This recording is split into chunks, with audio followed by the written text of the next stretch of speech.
Cooking without fire recipe number 1. காம்படிஷனுக்கு participation பண்ணுற எல்லாருக்கும் டெய்லி ஒரு குக்கிங் வித்தவுட் ஃபயர் ரெசிபிஸ் போடுறேன்னு சொல்லியிருந்தேன். இது எல்லாத்தையும் தெரிஞ்சுக்கிறதுக்கு நம்ம சேனலை சப்ஸ்கிரைப் பண்ணி வச்சுக்கோங்க.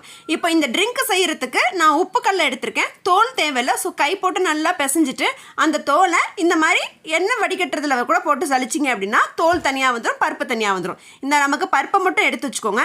அதுக்கப்புறம் ஃபேன் காற்றுல காய வச்ச புதினாவை காம்பு எல்லாத்தையும் ரிமூவ் பண்ணிவிட்டு 2 அலசு நல்லா அலசிட்டு ஒரு துணியில் போட்டு ஃபேன் காற்றுல வச்சிங்கன்னா போதும். ஓவர் நைட்டில் இந்த மாதிரி கிறிஸ்பியாக நமக்கு வந்துடும். இப்போ இது கூட 1 டீஸ்பூன் அளவு நான் மிளகு சேர்த்துருக்கேன்.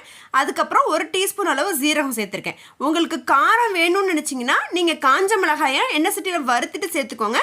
காஷ்மீர் ரெட் சில்லி கூட சேர்த்துக்கலாம். காரம் வேண்டாம் அப்படின்னு நினச்சிங்கன்னா விட்டுருங்க. இப்போ இது எல்லாத்தையும் ஒரு மிக்ஸி ஜாரில் மாற்றிட்டு நல்லா பவுடராக ஆக்கி நீங்கள் ஃப்ரிட்ஜில் வைக்க வேண்டாங்க. வெளியில் வச்சாலே 1 மந்த் மேல நம்மளால ப்ரிசர்வ் பண்ணி வைக்க முடியும்.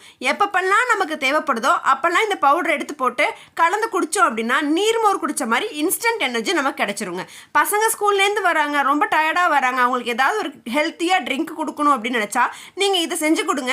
சில்லுன்னு இருக்கும், அதே சமயத்தில் பசங்களுக்கு ரொம்ப விரும்பியே சாப்பிடுவாங்க. காம்படிஷனில் பார்ட்டிசிபேஷன் பண்ணுறீங்க அப்படின்னா இதனோட ஹெல்த்தி எல்லாத்தையும் ப்ரீஃபாக அவங்களுக்கு எக்ஸ்பிளைன் பண்ணுங்க. 100 ml தண்ணிக்கு 1 டீஸ்பூன் அளவு, 200 ml தண்ணிக்கு 2 டீஸ்பூன் அளவு கலந்துருக்கேன்.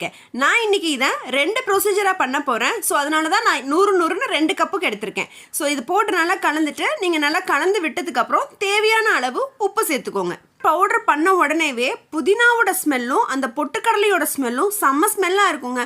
அது நீங்கள் ஸ்மெல் பண்ணும்போதே ஃபீல் பண்ணுவீங்க இந்த ட்ரிங்க் எவ்வளோ தூரத்துக்கு நமக்கு நல்லா ஹெல்த்தியாக இருக்கும் அப்படிங்கிறது.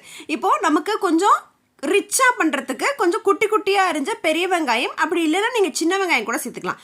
ஒரு கைப்பிடி அளவு கொத்தமல்லியை பொடுசாக அரிஞ்சு சேர்த்துருக்கேன். இது எல்லாமே அடிஷ்னல் தான், உங்களுக்கு வேணான்னா நீங்கள் அவாய்ட் பண்ணிக்கலாம். பட் இதெல்லாம் சேர்த்திங்க அப்படின்னா நல்லா டிஃப்ரெண்ட்டாக இருக்கும் டேஸ்ட். நம்ம நீர்மோர் குடிக்கும் போது எப்படி செய்வோமோ அதே மாதிரி இருக்கும், பட் ரொம்ப வித்தியாசமாக இருக்கும். இப்போ தேவையான அளவு உப்பு சேர்த்துட்டேன்.